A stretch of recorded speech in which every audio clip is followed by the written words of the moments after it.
Some wars, they illuminate human actions by showing the consequences of bad actors. Some wars illuminate the human condition by showing that even when everyone does everything for the right reasons, bad things still happen. And some wars are just stupid. You can make your own mind up about this one, about which one it fits in the category of. I know which one I think. I really do need to oil this chair, don't I? It's an extra character. The attack on Copenhagen in 1801, and the following operations in Danish and Baltic waters. There weren't really many operations afterwards. When I talk about those battles and those events, they're non-starters. The whole point is, a war takes place to break a league which was founded on the success of a previous league, which had been truly neutral, but which had been put together by someone who at best should be considered a moron of international relations, and that's me being polite. That's me. Twonker was the word I used in live, and well, I don't like to be rude about people. It's not something I ever do, but as a rule, my view often is that the moment you have to start insulting people, you've lost the argument. But Tsar Paul I isn't around for me to have an argument with, and I'm fairly certain most of the words I could use would cause him such confusion it would be easier to have a conversation with the wall. Pick a wall. Any one of the ones around me, I'll have a conversation with it. It's probably going to be a more intelligent response than Tsar Paul. Which is quite disturbing considering he is Catherine the Great's a son. Her only son. But he's raised by his grandmother. And well, if we consider what a bang-up job she did with Peter III, it's unsurprisingly that the one she had even less interested in turned out even less capable, even more of a less than capable ruler.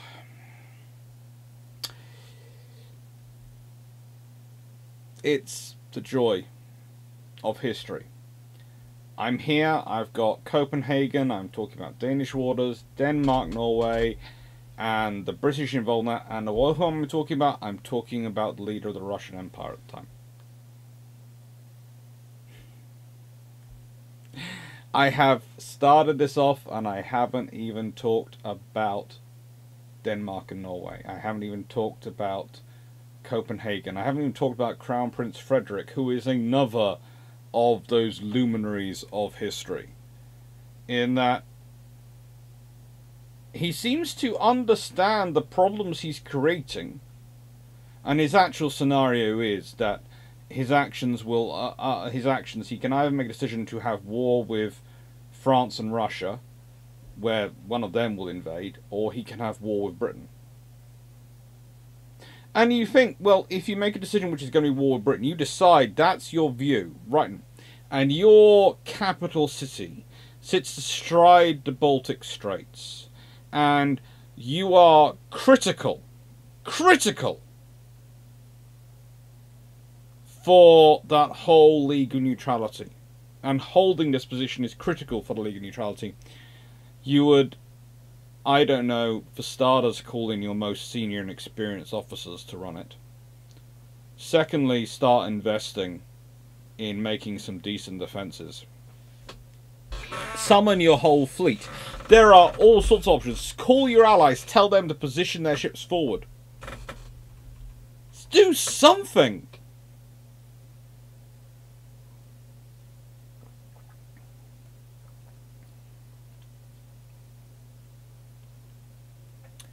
I nicked my sister's mug.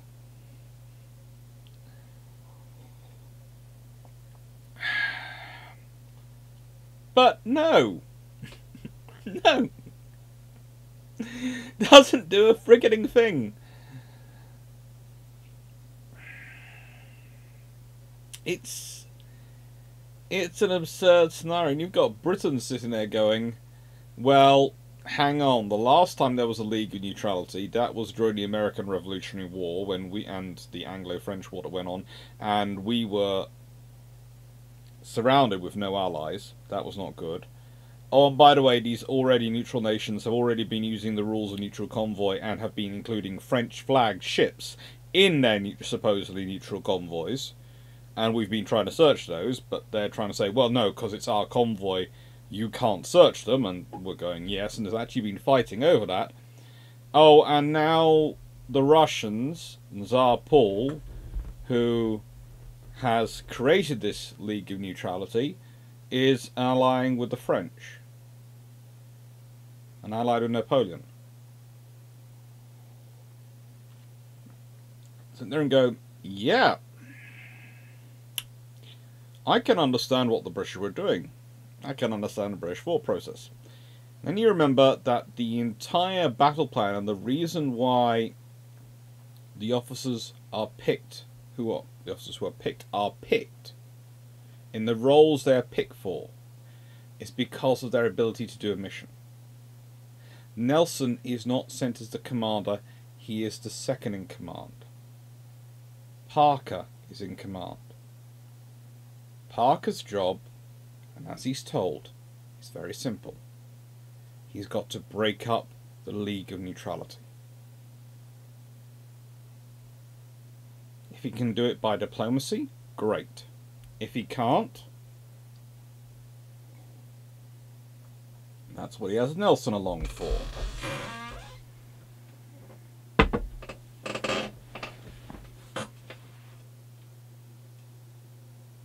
This is the point. In many ways, this entire operation is naval diplomacy writ large. It is a massive con game on all sides. But for the British, it has a very real consequence, because theoretically, the League of Neutrality can put together a huge fleet. We'll get into specifics later, but an absolutely colossal fleet. They're fighting the French, the Spanish, everyone, and another one's coming in? Oh, for cripe's sake. How did that happen? It's very simple. Britain decides to deal with it. Quickly. The English Wars, 1801 to 1807 and 14. One of the interesting things is after 1801, there are a lot of people who are very bitter towards the British by the Danish, in terms of the British shouldn't have done that. One of the interesting things about Denmark is you have the fact that the Crown Prince Frederick understood that it would be war with one or the other. And yet still quite a large proportion of their leadership feel it's... Britain shouldn't have done this. It's dishonourable to come and attack us.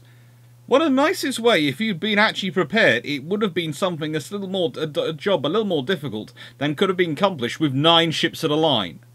We're not talking about the entire massed Royal Navy coming up to beat you up. Literally 9 third rates. Some of them 64s, not 70s. It's not exactly the largest fleet the Royal Navy's ever sent to do a job. And if that's all the Royal Navy needs to send to cripple your great and glorious alliance, then you've done something bad, i.e. not prepared for it. Because if your leadership understood that it's picking a fight with one by appearing to choose the other, and that's their logic, which is very true. They break out of the League of Neutrality in August when the British first approached them in August 1800. Over it in the British Centre Fleet.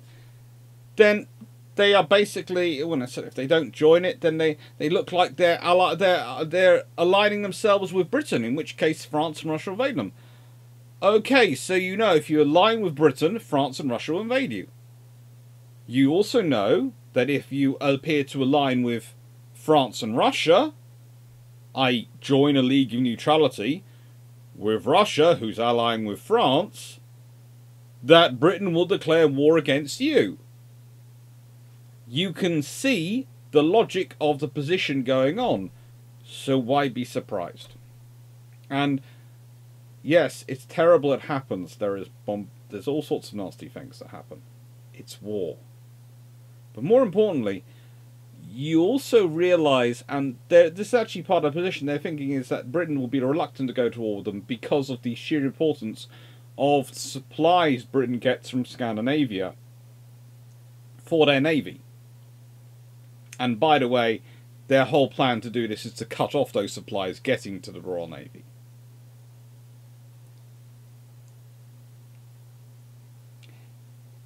So you are both allying with their enemies and you are cutting off their supplies. And by the way, you're breaking the blockade the British are doing because you're insisting on those ships which are French flagged in your neutral convoys are under your protection and neutral.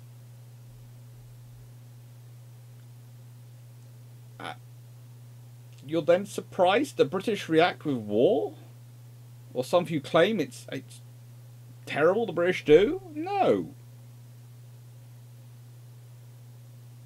You've been playing in the game. If you consider how Switzerland plays its neutrality in World War II, where they are viciously neutral, that gives you a model for how you do the neutrality in a major war. You are equally unhelpful to both sides.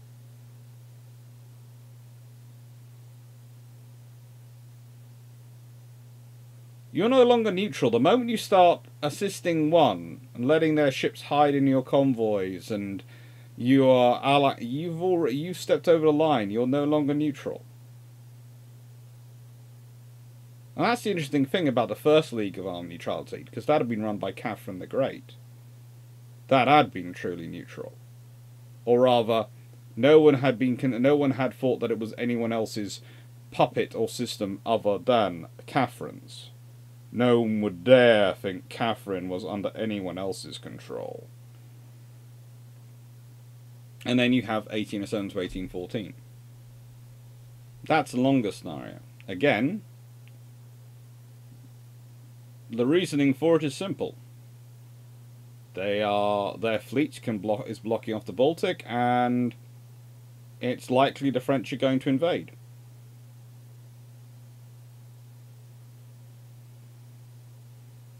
And the Danish are allying with the French, which will block off. So either the French will take over the fleet and use that to blockade the Baltic for the British to get access to their naval stores, or the Danish will do it because the French tell them to. Either way, the British have to make sure they get access to their stores. As said, the League of Armed Neutrality, which is one of the sort of factors went into this, the first one had been created in 1780 to 83 against the British in the American Revolutionary War and Anglo-French Wars because of the British practice of taking ships. The British are consistent when it comes to merchant vessels. In any war, they prefer to capture them. They will let prize courts sort it out, and those will take time. But if in doubt, if they're not sure, if they think there is French goods or goods going to France on a ship, they will take the goods. The ship comes along with it. Or if they think the ship is actually a French ship, they will take the ship, and it will get taken to a British Admiralty prize court, and the owners can present their friends and go, no, we were not going to France. Then they can get it back, but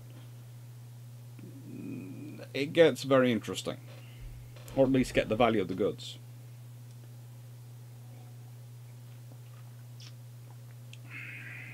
And the idea was that all these neutral powers banded together and protected each other's ships. And if the British messed with them, or messed with those convoys, they'd have to fight all of them. There is a key point, though, and it's a very key point.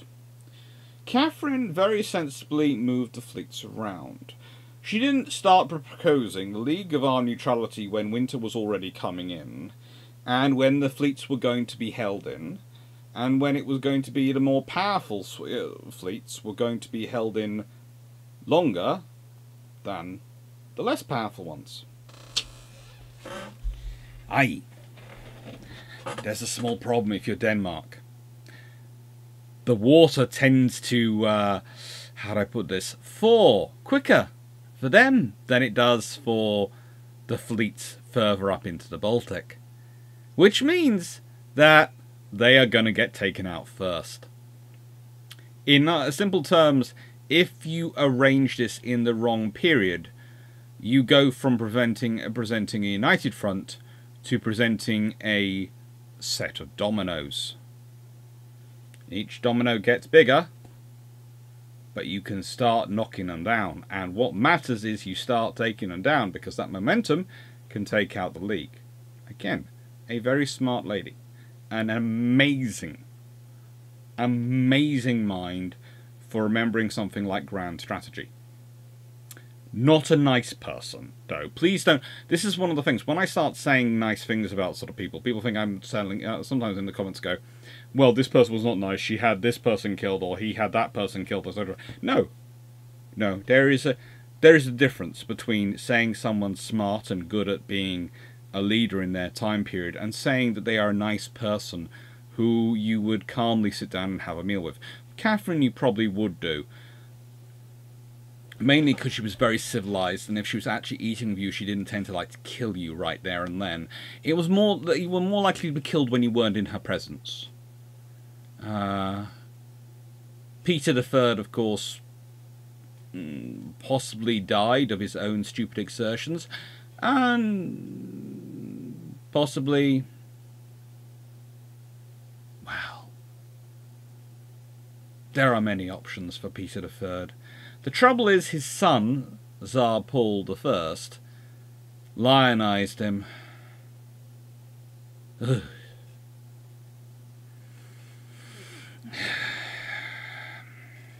And when I say lionize, I mean, well, if when you're watching this video, this particular video, you still watch Star Wars,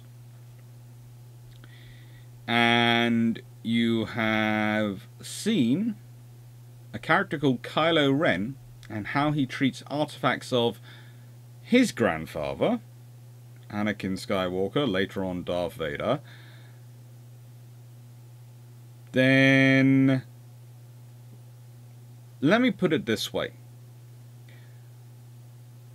Tsar Paul, literally, after Catherine dies, has Peter's body dug up from where it's buried, and crowns him with the imperial crown, which hadn't really been around when Peter had been emperor, had been Tsar, before he has him reburied, and crowns him himself.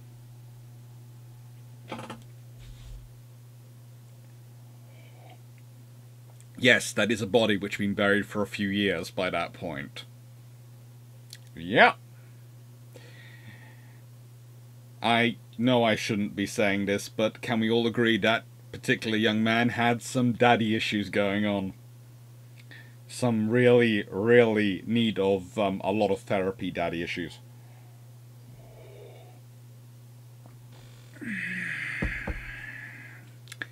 So, the Second League of Armed Neutrality formed towards the end of 1800, when it was nice and winter, with Russian leadership, encompassing also Denmark, Norway, Prussia, Sweden.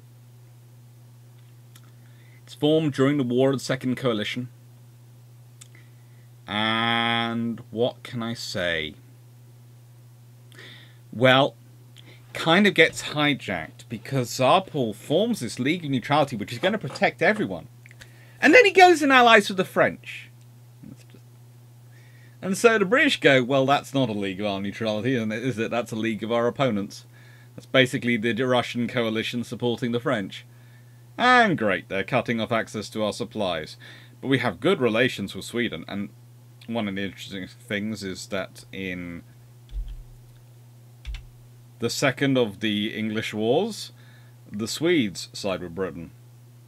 Yeah, thank you, Sweden. You're almost as reliable ally historically for Britain as Portugal. In fact, as a rule, you two are our favourites in Europe. Yes, you are. So, always be nice to Sweden if you're British. As a rule, we tend to end up fighting wars alongside you. Or things like in World War I and World War II, when you start sending us designs for weapons, very happily, a large number of them, and keep us well supplied with finely researched weapon systems for the entirety of the war. We build them ourselves, but you sell us the designs. And make sure you sell us the designs which are easy to build and maintain, while selling the Germans the designs which are freaking impossible to use. Thank you! They look perfect on paper, though. The far better weapon systems on paper. Theoretically, they're amazing. Anyway, so, the second lead of our neutrality. The reason why the Royal Navy starts this. Now, in 1801, the British order the assembly of a fleet off Great Yarmouth. In August the previous year, they had sent a fleet to Denmark, to Copenhagen, to go, excuse me, if you do this, and if you continue to do this with the French ships, we are going to have a problem. And actually, they'd come away with the belief that there was going to be an agreement, that there was going to be some accords reached, some agreements. The British literally had sent a small fleet. You can say that's dictatorial to an extent, and, you know, it's all those things. I agree. But they'd sent that fleet, and they then had a talk with them, diplomacy, and they were going to have a diplomatic agreement, and they thought that was settled. So they thought they had an agreement coming. And the plan was to extend that agreement to Sweden and other Baltic nations, and so have a nice set of rules and codicils for how the convoys would work and all these things, and so there would stop being the trouble. That was the British idea. Yes, they were having to use a bit of force, but they also trucked the force as being a cover for the Danish, for Norway, Denmark to go to basically tell around to the French and Russians, well, we're having to sort of agree with this because look at the British fleet. And secondly, as a sign of, we're agreeing this, but look at the British fleet. Do you want to fight them? So it was basically to give them, it was theorized it would give them cover. It would encourage them to do it, but it would also give them a cover and a legitimate reason to point to other nations for them doing it, whilst also pointing out to those other nations who might be interested in interfering that the British were prepared to send a fleet to support any issues that happened. Now, that might be enough to stop a Prussian army supported by French or Russian gold, or a Russian army coming through the Baltic. Well, that could be stopped by a Royal Navy fleet. Could it be stopped by could a French force be stopped? Well, the main thing you have to consider is the sheer lines of logistics that start to go, because this was a problem for the French when it came to Spain. This was a problem for the French when it came to Russia. This was a problem for the French in a lot of operations, because it's one thing if you're conducting operations in the grain baskets of Europe, where there are large plains with lots of food growing. You can forage off the land very easily then. I mean, there's farms everywhere. However, the moment you start to get to places which either have a shorter growing season or less abundance of food, it suddenly makes it logistically very interesting. Very, very interesting.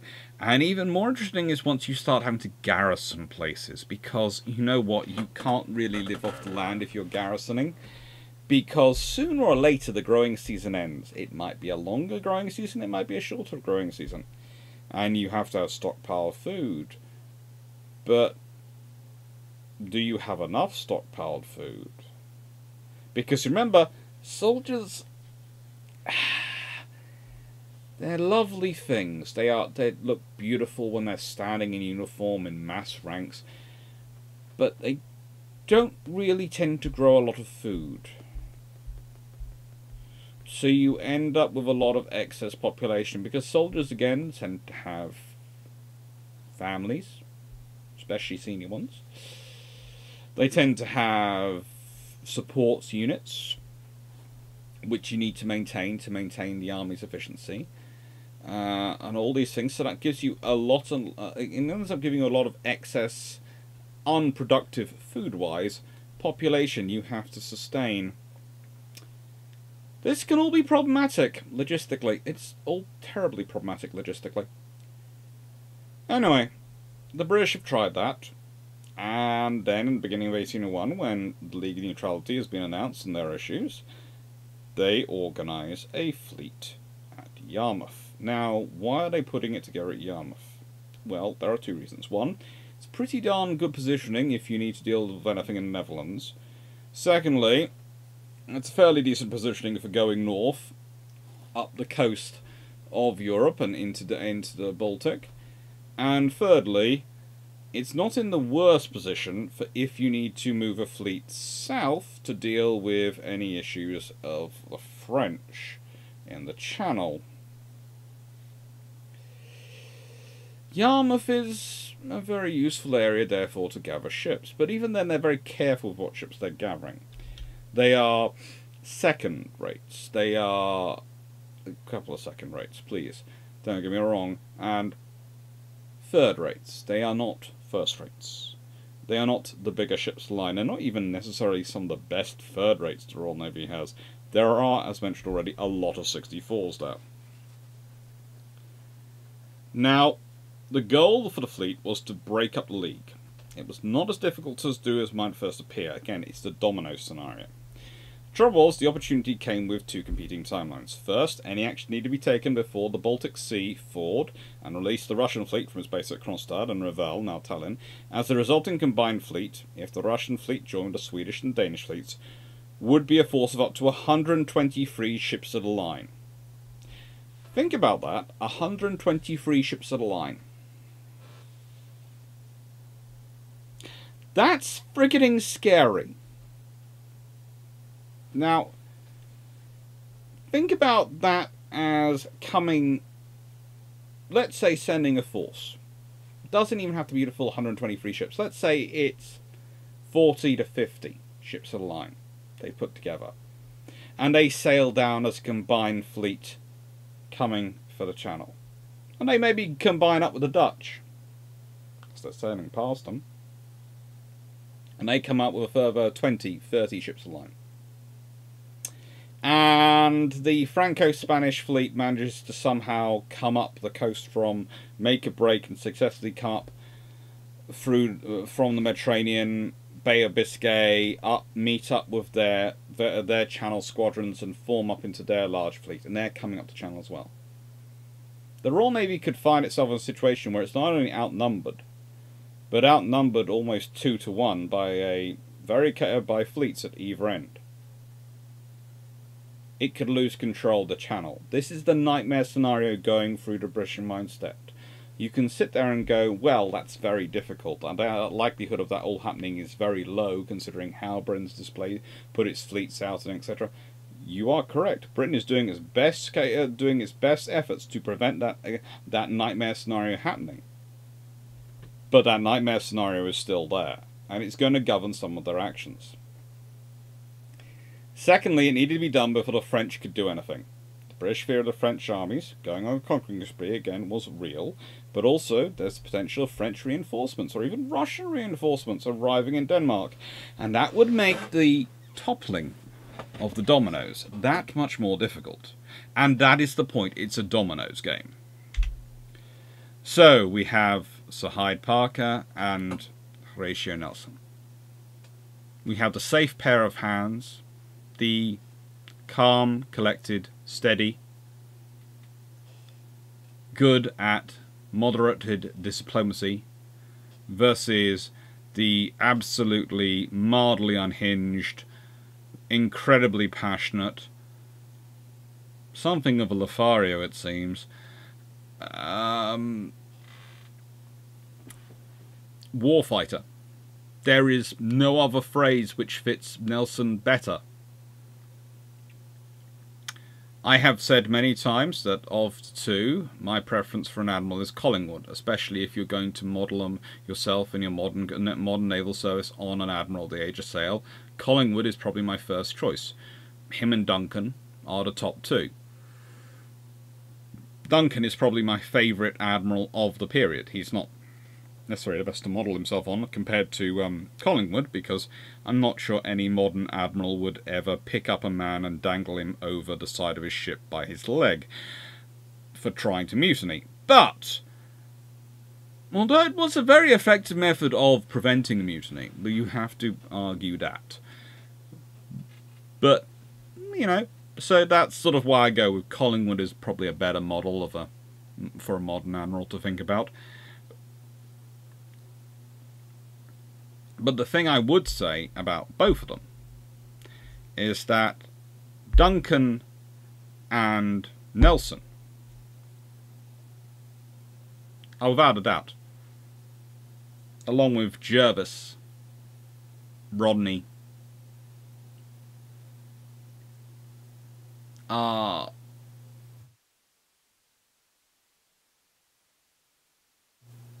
British age of sail admirals, and definitely in the top 10 of all time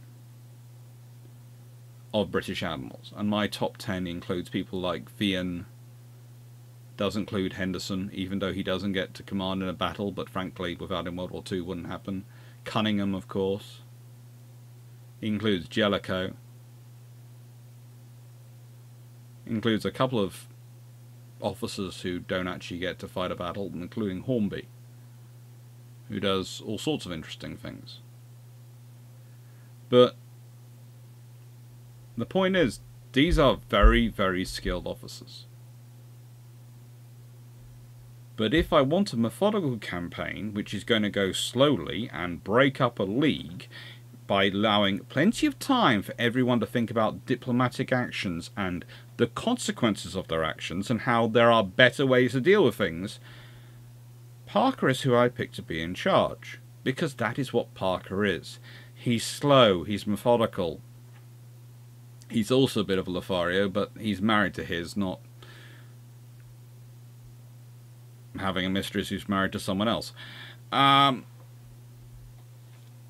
Which is why it's politically more acceptable. And the other advantage is Parker does tend to follow orders, whereas Nelson showed with Lord Keith that he didn't follow the orders of people he just didn't like and didn't agree with. The Danish fleet commanders... Oh.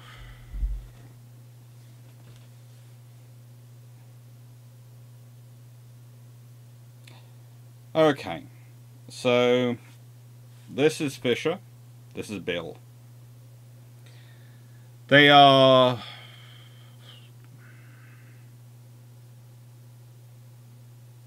hopelessly outclassed by what they're up against. They try their best. They have, in the case of one of them, their own experiences with affairs of the heart, or rather one of them ladies of negotiable virtue. But they are what they are. They are the officers in charge. And they are selected, I often feel, more because they are less than likely to have an argument with Frederick than for their necessary skills or experience. And I think one of the other troubles is that it starts to show that the people planning this and planning the operations and putting the stuff together on the Danish side haven't really thought through who and what they're going to be fighting against. When you are talking about taking on the victor of the Nile, and a navy which has made a name for itself, after itself having been beaten in an action where their ships were moored as close to shore, but has won a few of those as well.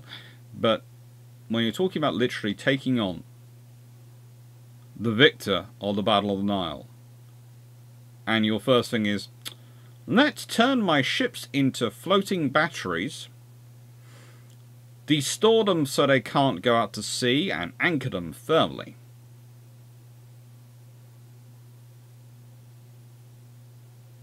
You have to go, well, do you have some good ideas here?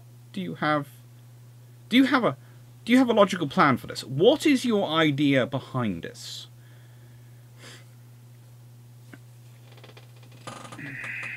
The entire scenario is kind of strange.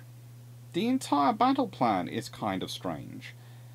And I wonder how much Beale really had to do with it, because he is the one who comes up with the idea of the gunboat strategies in the later parts of the English wars in the second sort of phase, and it seems to be one of the more upset with the British over the consequence of the operation.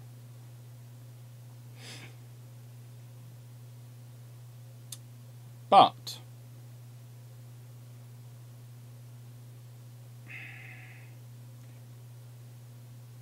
the problem is, he and his ships don't really get much attention. They really don't. He almost treats like his section of the battle was a victory, but in reality, the British don't really get to him. They don't need to win. That's the other thing. At no point does anyone seem to sit there and look at this from the British perspective and go, okay, the British are going and coming, what do the British need to do to win? The British have a very, very simple idea of what they need to do to win. Get the bomb vessels in range of Copenhagen and threaten to blast it. It's not nice. Not supposed to be nice. It's supposed to win.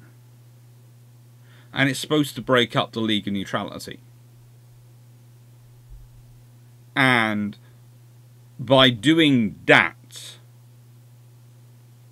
the British will then convince, by threatening to do it to the Danish and getting them to hopefully submit, or at least withdraw from the League, the British can then do it to the Swedes. Or rather, threaten to do it to the Swedes. And that might well be enough to get them to leave. Then the British have to have a conversation with the Prussians. But the conversation with the Prussians, once you can get into the Baltic, is usually more lines of, so how much money do you want for us to hire your army to do some fighting?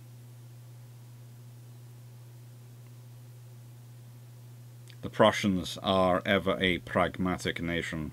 If you hire their army, they will fight for you. That was the cornerstone of many Anglo-Prussian alliances. British gold, Prussian soldiers. Spend treasure, not your own soldiers. And that was the British motto of fighting European wars. It worked.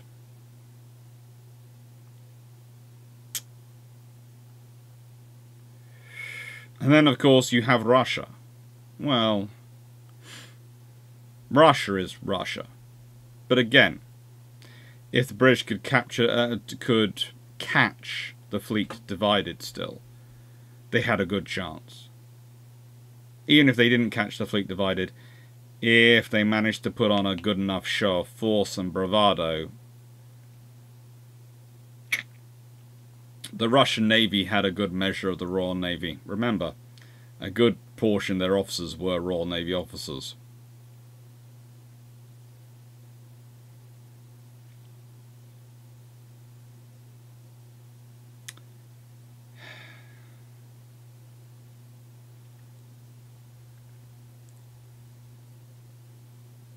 The trouble is, the Danish fleet was, to an extent, a bit of a mess.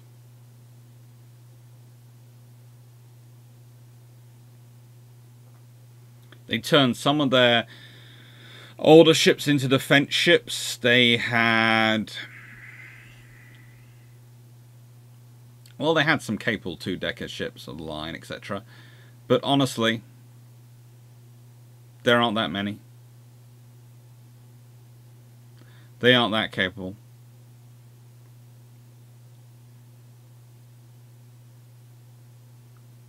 And the ships which they do keep together, that don't see action but are designed to be ready for sail, don't get used. This is one of the things, again. So the Danish really have quite a clever theoretical plan, because they have their batteries positioned, and they have the ships moored in as well, and they have the land batteries, and you know, you've got all that level of fire coming in, which should all be really quite good and should be really quite interesting and capable. And they have some ships which are positioned to go to sail out. And so in theory, but they don't actually do this, especially considering the British aren't actually in the channel in the right, are actually to seaward rather than the right place they should be. They could have brought those ships out after the British anchored and started slowly going up the line, smashing individual ships to pieces.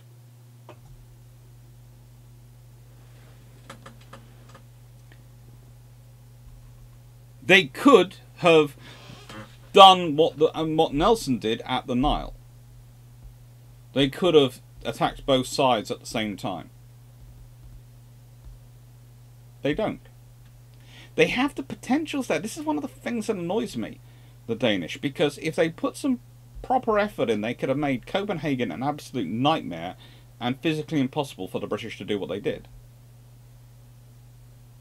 But they don't.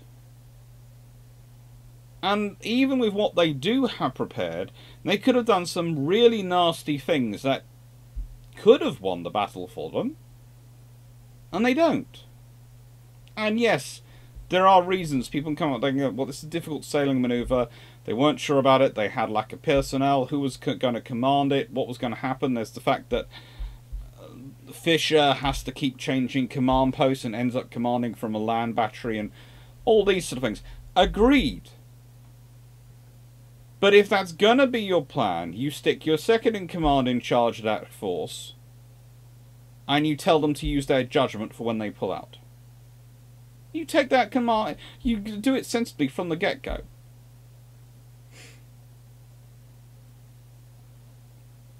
You don't stick them in charge of a fortress or put them here or there. You actually do it sensibly. And you go, right then, we're going to do this, and we're going to do this properly. We're going to make the British fight. I think we're going to fight this battle one way, that we're going to be waiting here for them. We're going to let them come in here. We're going to let them probably anchor off our ships and attack them, because that's what the British are probably going to do in that position, because of the shallows. And then once they're anchored, once they're in place, we'll go out and beat them up.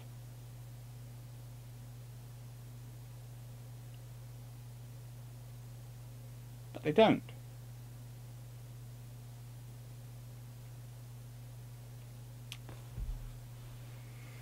Now, if we consider Parker's reserve are the 2 second rates and 4 more 74 third rates and 2 64 third rates, you realise that what's going in? Well, you have Polyphemus, which is a 64. You have Isis, which is a 50. Okay, that's a 4th rate. Alright. That's a 4th rate. Very nearly a 5th rate. That's a 4th rate, at least.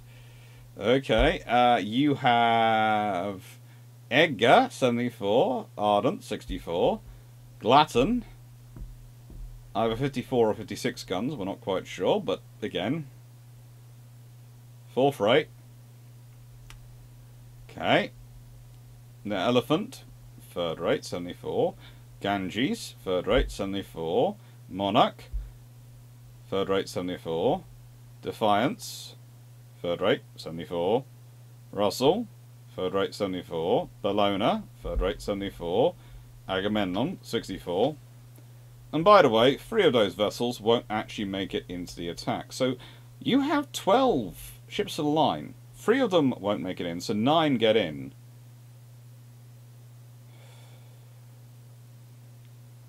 And of those ships of the line, 2 are 4th rates.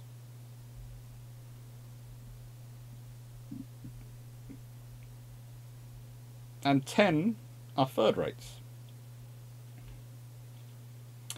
This is not the big fleet, is it? This is not Britain sending a massive, overwhelming force. This is what Britain can put together, really, at this point.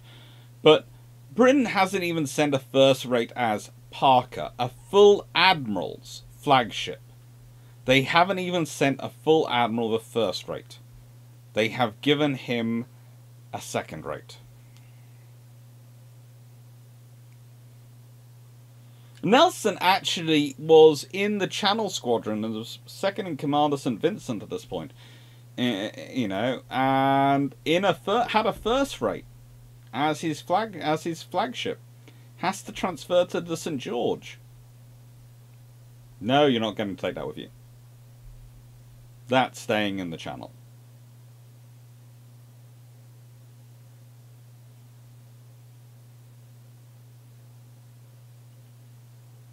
And you see the real strength once you start to look at the bomber ships. You've got Discovery, Explosion, Hecla, Sulphur, Terra, Volcano, Zebra.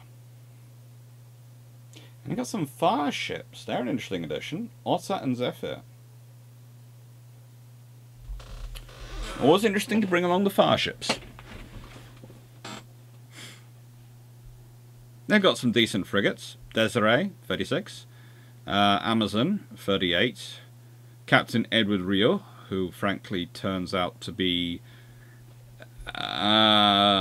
less than... Well, how do I put this? He doesn't know how to read the context of signals. He takes them as being literal instructions, rather than being as something which can allow people to make decisions. But yes, this is a fleet which has been... Well, you've got 14 modern ships in Steen Beale's division. 14 modern ships line and the same number of smaller ships were kept in the harbour. There's, you know, they have a large number of ships wandering around and available. We only have... And this is what the British are sending? The fact that the British win Copenhagen is more about the Danish not doing stuff and not using what they have available than British brilliance or even British vindictiveness or cruelty or whatever. Some people are very interesting. The reason I say this is because on the previous videos I've done on Copenhagen, I had some very interesting comments. I'm never quite sure if they were trolls or actual Danish nationalists, although because most of the people from Denmark I've met and fairly large number of people I've discussed Copenhagen with have usually come back with the same phraseology, which was Frederick was not really a command structure. And the entire Danish command structure seems to be full of indecision, just going, keep doing what we're doing, which is losing, rather than, we've got this equipment, we've got this, send it in. Or rather, oh, well, now we want to do this, hang on, we've already fed the people we need to do that into a meat grinder of that one thing which we were doing, which was really, really silly. So now we haven't got the people to do that. We'll just send untrained people to go back to the meat grinder. Maybe that'll work it. Literally sending people who were just volunteers, who had never served on a ship, never fired a cannon, in boats to try and reinforce the ships which were acting as batteries.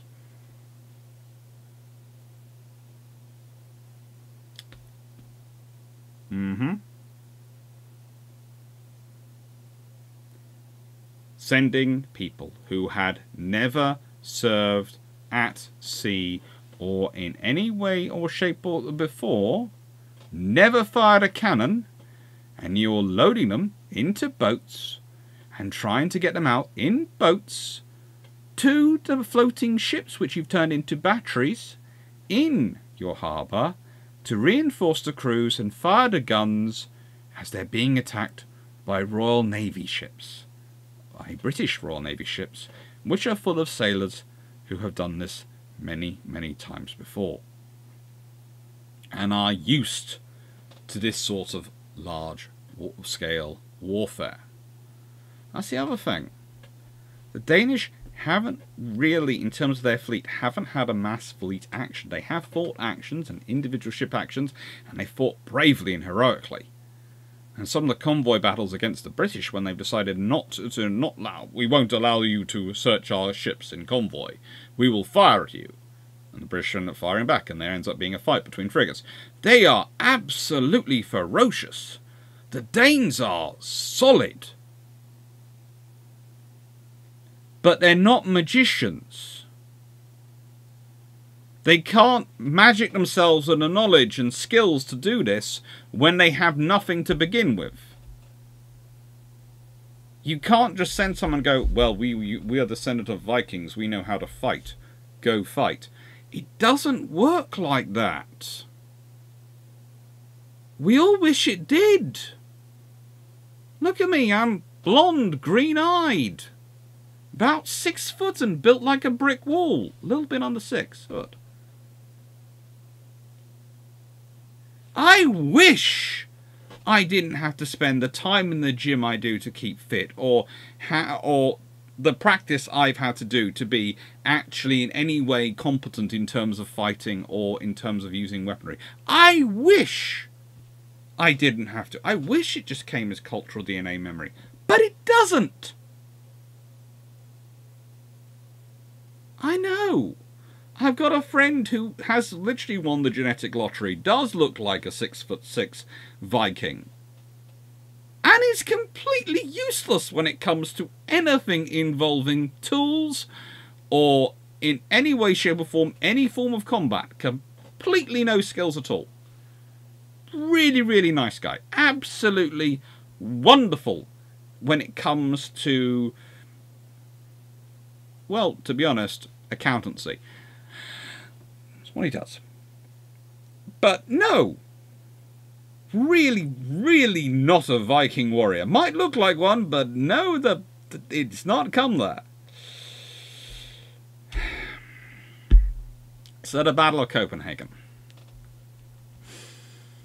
Now, again, it's one of those interesting scenarios where the Danish have positioned themselves for the British to attack from the north, and then the British come from the south. At which point, the Danish seem to really not know much about what to do. You're supposed to attack from the north. Nope, we're attacking from the south.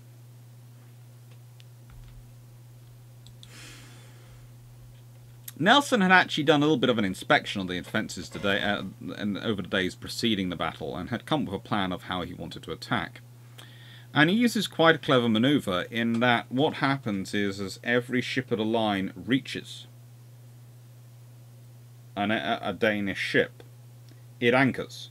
And then the line carries on past outside of the firing, and then the next one anchors opposite the next Danish vessel. And so they're sort of walking the line up. It's almost a walking barrage technique, as you see in World War One with the artillery. This means that also the line doesn't overextend itself.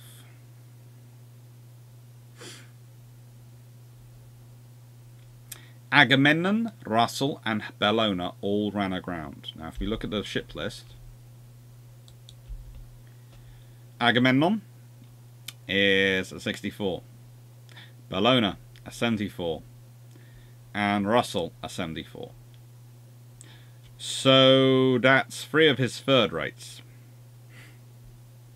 Sure, he wouldn't pick any ship to run aground, but if he had his choice, I'm sure he'd have hoped it would have been one of the 64 and the 2 50-somethings. It would have made life a lot easier. The Danish batteries start firing at 10:05 AM. The battle is general by 11:30 AM, but the first half of the British fleet was engaged within about 30 minutes of the 10:05 AM start.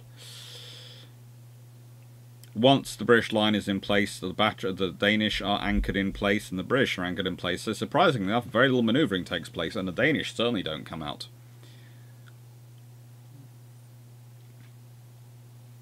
The British ships anchored by the stern are a cable distance from the line of Danish ships' batteries, and this is relatively long range. The two sides exchange broadsides until a ship ceased firing. The British then would move their fire to another ship.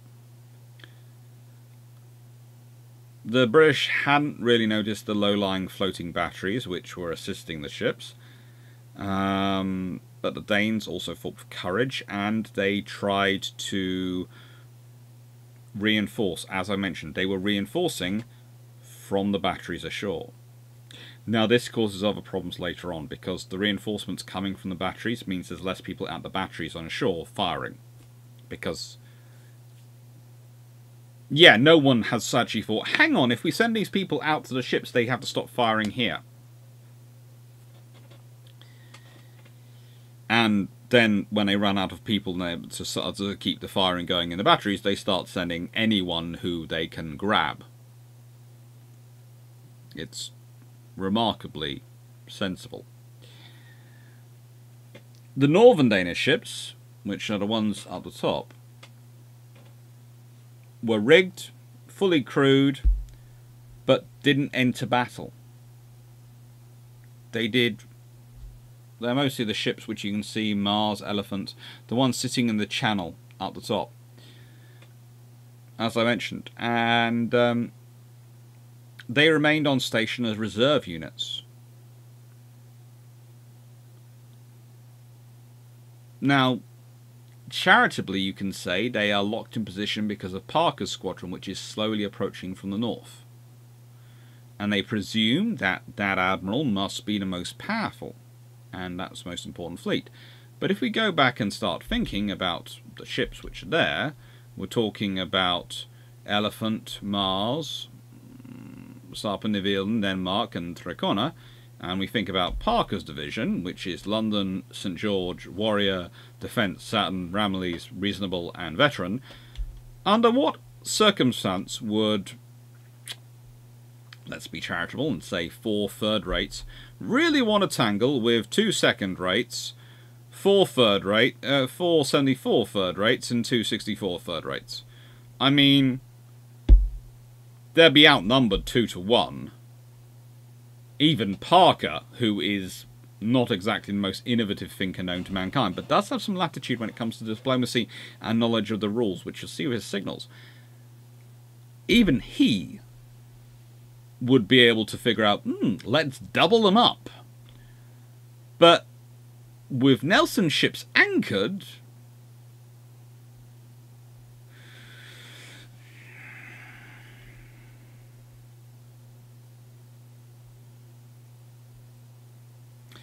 at 1 PM, when the battle was in full swing, Provstein's fire would probably have destroyed HMS Isis, which is a 50 gun, but it was wrecked by Desiree, which is of course Captain Henry Immon's 36 gun, which was of course assisted in its raking by Polymephus. Always fun when she turns up, let's be honest. She's a pretty ship. And HMS Monarch, HMS Monarch was damaged by the combined fires of Holstein and Charland. Interesting enough, Holstein is the only ship which the British take after the battle. The only one they go, would take.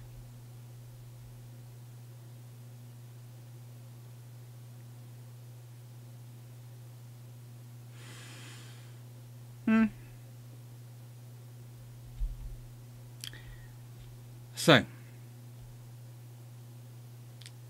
at this point,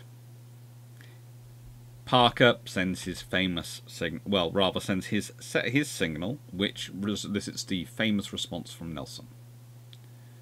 He tells his flag captain at 1:30, because all he could see was Russell and Bellona flying signals of distress as they had managed to run aground, and Agamemnon a signal of inability to proceed as she'd also run aground.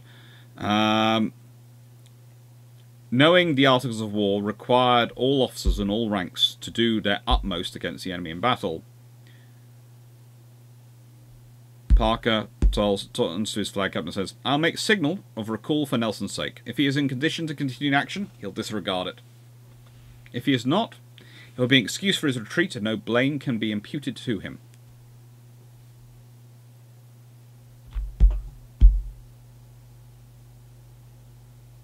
Nelson acknowledged the signal, but didn't repeat it, telling Foley, his flag captain for the battle, "I only have one eye. I have the right to be blind sometimes."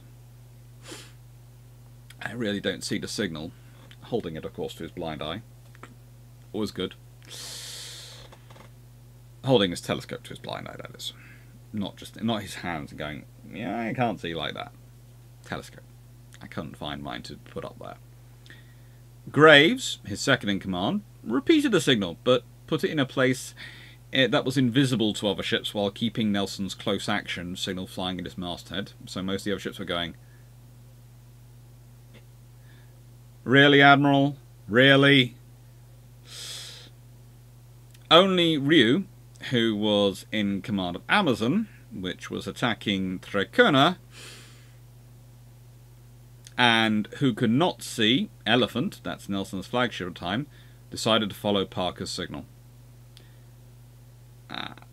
As he withdrew his force, he actually came under far more heavy attack from the fortress, which had been concentrating on other vessels as he'd managed to pull near. When he pulled near, they'd actually had a limited number of ships which could actually fire at him. This resulted in his death and the deaths of several crew members aboard Amazon.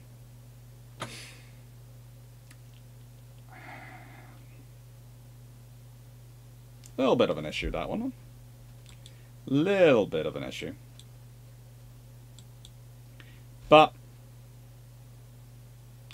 it's at this point, very shortly afterwards, and this is one of the reasons why the signal's so famous, that the battle really swings in the British direction, because and the phrase that's often used is superior gunnery takes effect. I would say more likely experienced gunnery. And experienced gunnery does have an impact. Experienced gunnery can matter. The guns of the dozen, probably, southernmost Danish ships started to fall silent.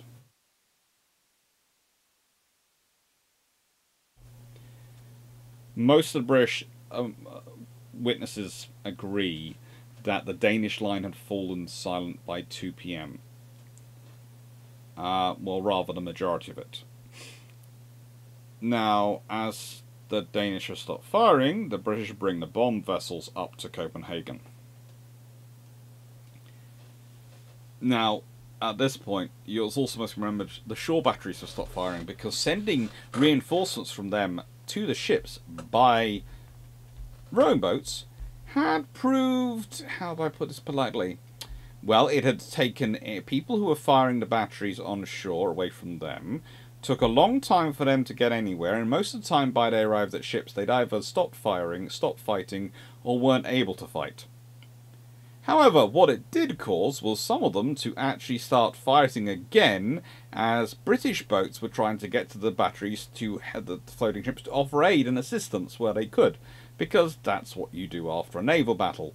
You go up to ships, you offer you take their surrender, and you offer to assist them to help them stay afloat so they don't all sink and die, because then you'd lose your prize and they'd lose their lives.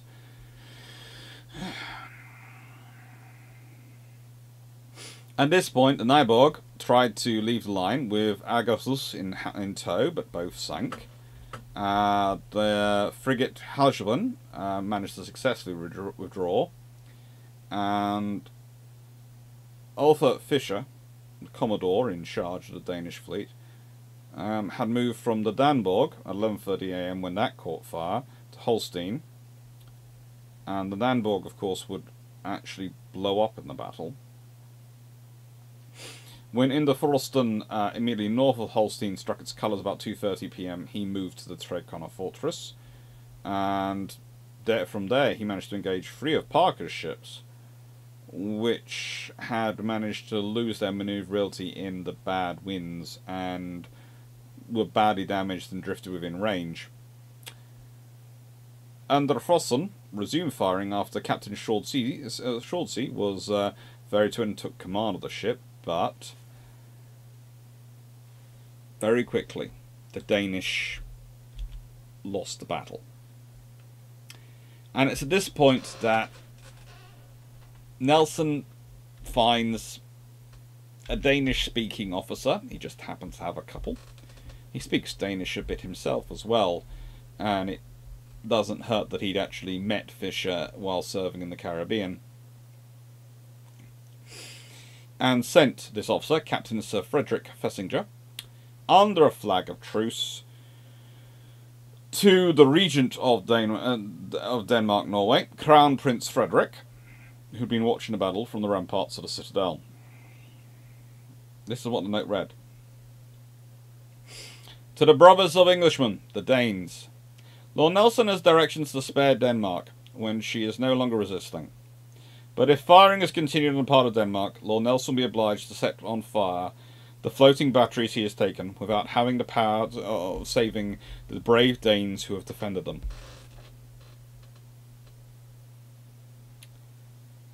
Frederick sent his adjutant general, who was also a Danish member of Parliament, Hans Lindon,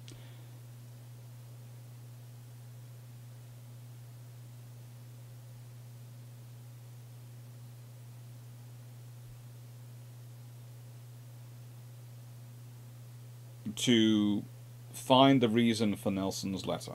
This leads to some discussions and some interesting jokes, but it does lead to a reply from Lord Nelson, which again shows why the British are there. The British aren't there to conquer, or really even fight the Danish, or the Swedish, or anyone.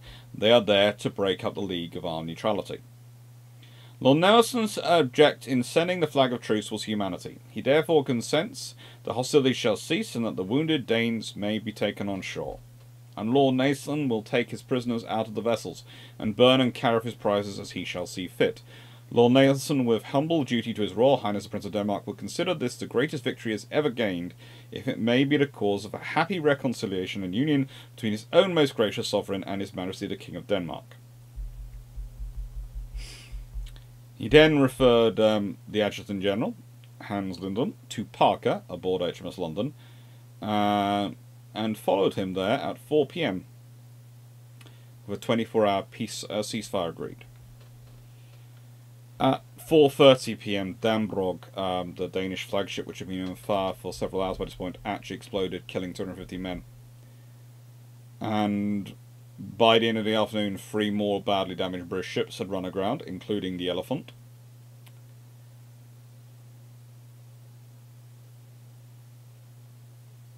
We don't really know the Danish-Norwegian losses of the battle. Many of their ships were at least partly manned by volunteers who had little or no naval experience, is the charitable way to put it. None seems to be the majority. And they were not even all listed before battle, let alone after battle. No one's quite sure who joined up and who didn't, and who just randomly ran into a boat and volunteered to go through patriotic fervour. Which I'm not really making a fun of here, but patriotic fervour without training is a good way of getting yourselves killed.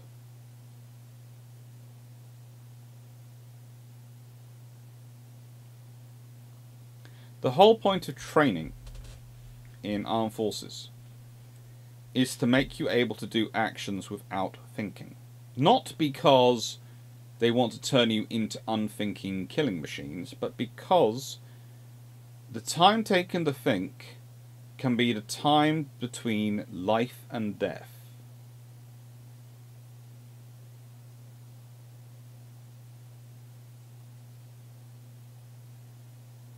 And if you can do the actions, especially the things like sort of loading the guns, aiming them, raising your rifle position, etc.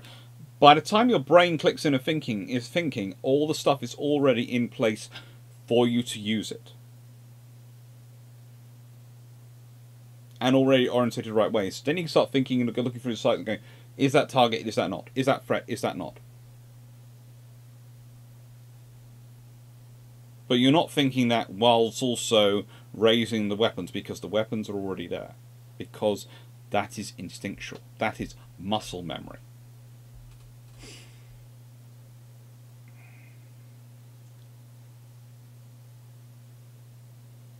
Estimates vary between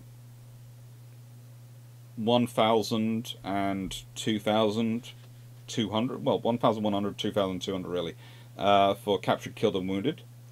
But Alfred Fisher himself estimates that the casualties were between 1,600 and 1,800 captured and killed and wounded.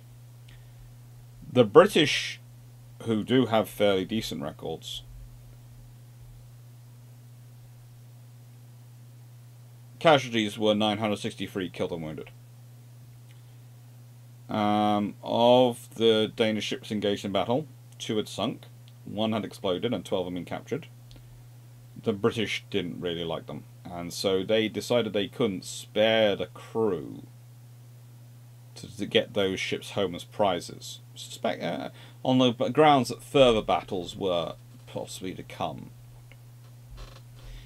So they burned 11 of the captured ships, and the Holstein, this vessel, is sent to Britain with the wounded under the Surgeon William Ferguson.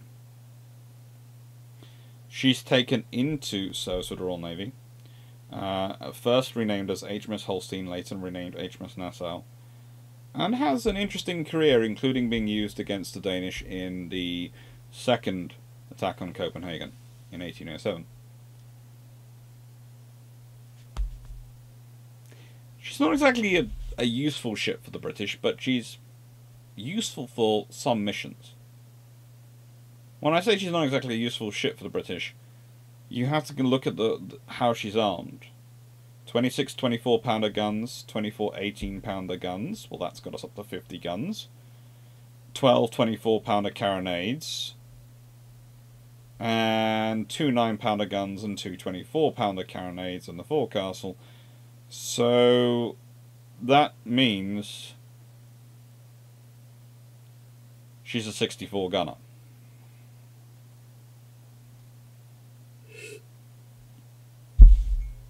.64 guns. Helpful.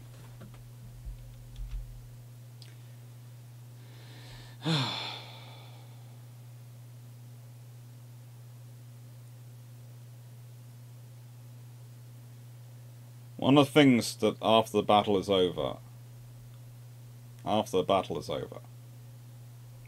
there are negotiations. The Danish learn of Tsar Paul's death by assassination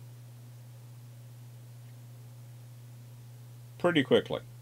The British don't learn of it till later. And the moment Tsar Paul is dead, the Danish decide the League of Armed Neutrality is dead with him, and therefore they're not tied to it, so they can agree peace with the British without breaking their relationship with Russia. A good deal of it being all being personal, personal relationships in those periods.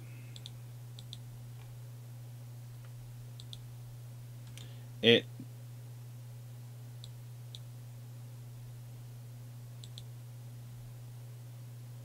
was useful. It gave a lot of room for manoeuvre.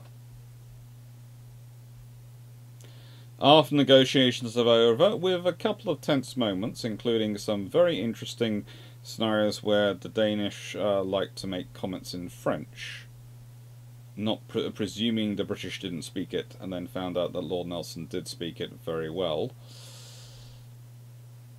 Peace is agreed.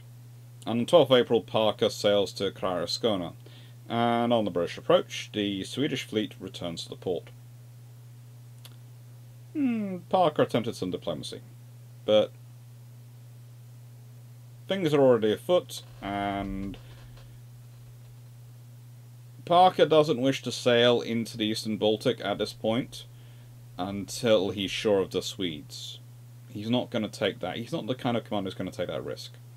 And so when he returns to Copenhagen, he finds notes which are basically recalling him with honour, but handing over his command to Nelson, who will take the results. Basically, the idea is, well, Parker's won this. We want to finish this quickly and as efficiently as possible. And also, Nelson had shown he was actually quite capable of doing the diplomacy by his actions with the Danes. Parker had used them as a diplomatic tool. So he'd done diplomacy. Admittedly with some hand-holding, but, he'd done it. Nelson sailed eastwards again, and leaving 6 ships in line to cover Karlskrona and Swedes, he arrived at Naval on the 14th of May to find the ice had melted and the Russian fleet had departed for Kronstadt. He also found out that negotiations for ending the armed neutrality had started due to death of Tsar Paul I, and so withdrew on the 17th of May. Operations over.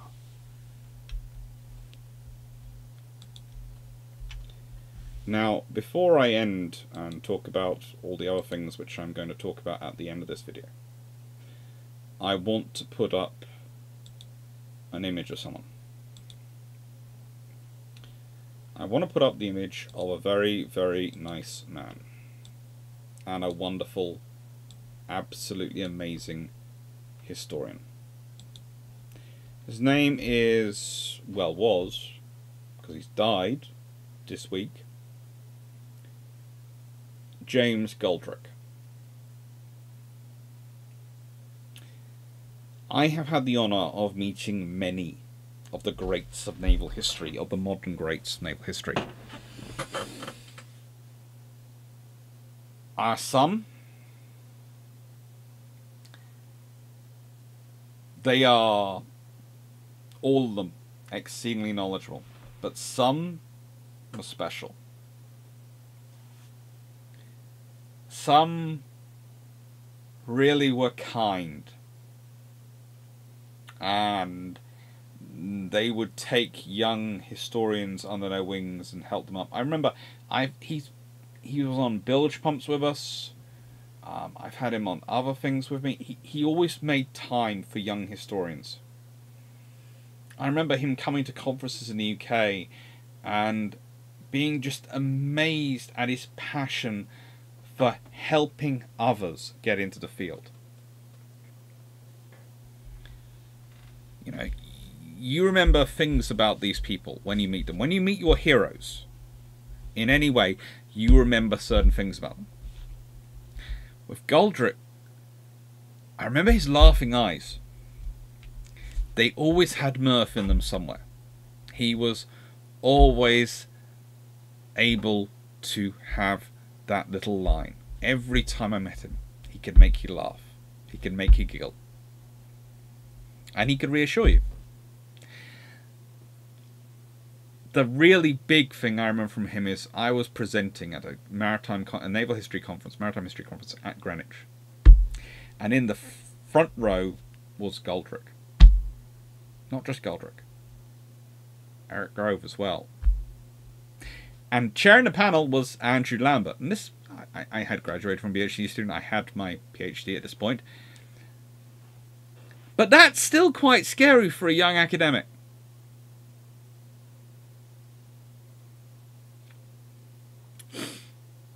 And he just... Before I started, because I was one of the first to speak, I was just sort of standing nearby, and he was at the front with Eric and Andrew and chatting, and he said, Don't worry, Alex. None of the pressure's on you. It's all on Andrew. If you're bad, he's your professor. We're all going to laugh at him, not you.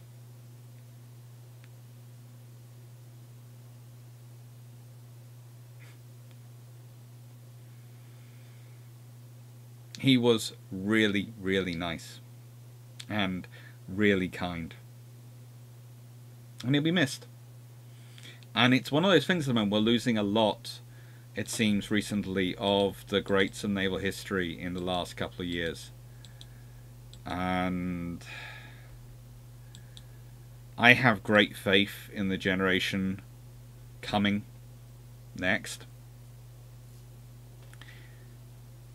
I have great faith, well, the generation ahead of me. There are two generations, really, you could argue in sort of academic terms instead of ranking ahead of me, considering I am a contract lecturer. I've not even got a tenured post yet.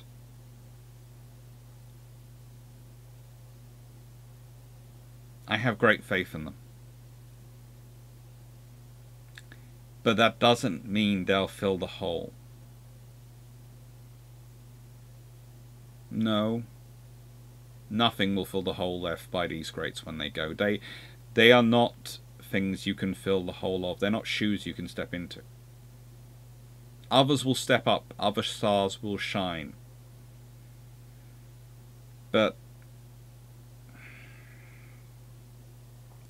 people of this kindness, of this all-encompassing love of history and willingness to wanting to bring people into the love of history, their legacy is that they'll always be remembered for what they did to bring people in. And as such, their hole will never be filled. So, Goldrick, thank you. You're a superstar. Now, we get back to this. What we've got coming up? Well, tomorrow, when this comes out, because this one's coming out on the Saturday. Well, actually today, when I'm recording it. But later today, it's going to be the Battle of Yamen, which is always nice because we're starting on on a Chinese battle from a long time ago. That's going to be a premiere. And the next live will be blockading Brest. So we really have been doing some Age of Sail stuff recently. It really has been a bit of an Age of Sail period. Interesting. In tomorrow's video, of course, I'll be announcing what the patron bonus is going to be.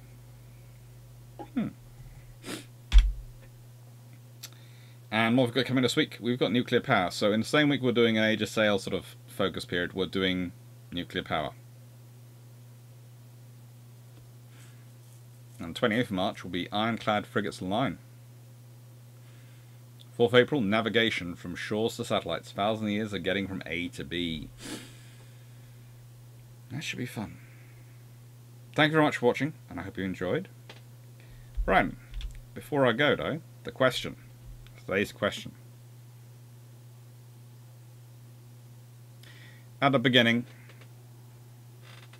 I started off with saying some wars